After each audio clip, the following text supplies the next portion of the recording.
যেন সিনেমার কোনো গল্প।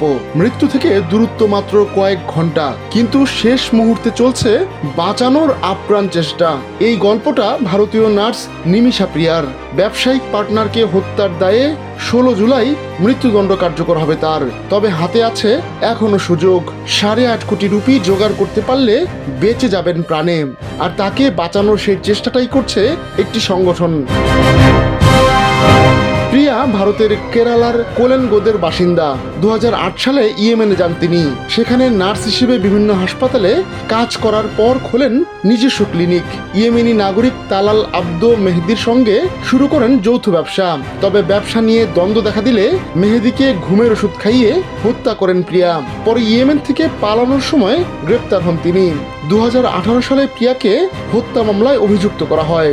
এত কিছুর পরও আর্থিক ক্ষতিপূরণ দিয়ে বাঁচার সুযোগ আছে প্রিয়ার সামনে।